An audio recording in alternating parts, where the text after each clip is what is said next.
केदारनाथ रे फसीथिबा केन्दुझर चारि काउडिया को करा जाई पारे एयरलिफ्ट एने रुद्रप्रयाग जिलापाल प्रतिश्रुति देइथिबा सूचना मिली। रुद्रप्रयाग जिलापाल रेस्क्यू प्रसंग में कथा होइछंती केन्दुझर जिलापाल विशाल सिंह। पाग अनुकूल हेले सेमानंकु उद्धार करा जिवो संभावना रही। काउडिया मध्य तेलकोई ब्लॉक 3 जन सदर ब्लॉक जन सूचना मिली। गत 27 तारिख जाइए रास्तार भूस्खलन होबारु फसी रही खाइबा पीवा को न पाई असुविधार सम्मुखीन होता सूचना मिली। 4 दिन हेब से फसी रही खबर मिली। से तेलकोई सरुआलीर कार्तिकेश्वर खिलार, जगमोहनपुर सदानंद साहू, दोबलापाଳ चंद्रशेखरपुर महेश्वर प्रधान एवं केन्दुझर सदर ब्लॉक केम्पसढ़ार ऋषिनाथ महांत।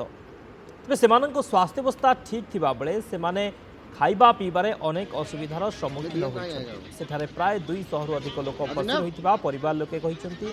तेलकोई जगमोहनपुर पंचायत सरपंच गोविंद प्रधान तेलकोई तहसिलदार को ए बाबद में लेखि प्रशासन पदक्षेप लोड़िछन्ति।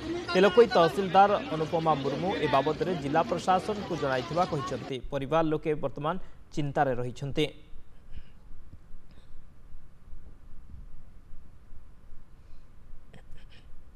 मानस त्रिपाठी केन्दुझर रिपोर्टर आम सहित फोन लाइन में जोड़ी होती। मानस, केन्दुझर जिलार 4 जन काउडिया फसी रही तो वर्तमान कौन सूचना मिलूँ? जिला प्रशासन से उद्धार करने किभली व्यवस्था करा जाउची, कौन अपडेट जिला प्रशासन पक्षर दि जाउची? रुद्रप्रयाग जिलापाल सहित केन्दुझर जिलापाल कथा होइछन्ती, कौन अपडेट सूचना दउछन्ती?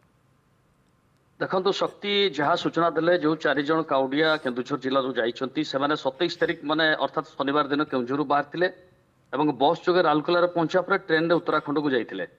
31 तारिख दिन से केदारनाथ रे पूजार्चना करछन्ती एवं पूजार्चना सारला पर 1 तारिख दिन सकाळे फेरिया पे योजना रहितला।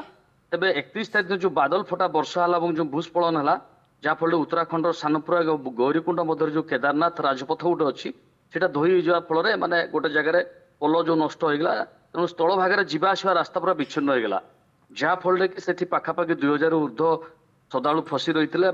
16 जन मृत्यु घटी जहाँ आम सूचना आगुरी देचे।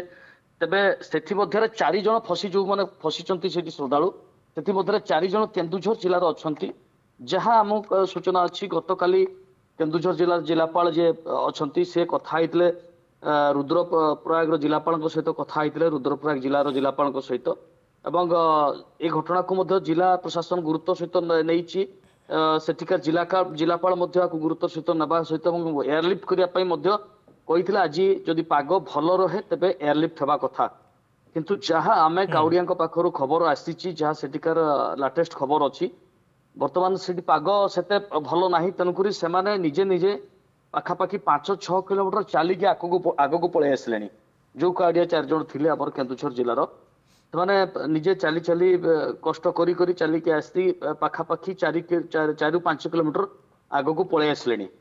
जदि पाग सेठी सुरक्षित रहे कि भल रहे पाग अनुकूल रहे तेज निश्चित भाव में सेठिकार जिलापाल एयरलिफ्ट साहाय्य उद्धार करेंगे। एवं यहाँ अति गुरुत्व सहित नहीं श्रम अधिकारी को दायित्व दिखाई केन्दुझर जिलार जिलापाल जो विशाल सिंह अच्छा से जिला श्रम अधिकारी को दायित्व देते यार अपडेट रखापी या लिसनिंग करमती अति शीघ्र से आसीपारे ये रही सविशेष सूचना शक्ति। ओके, बहुत बहुत धन्यवाद मानस समस्त सूचना।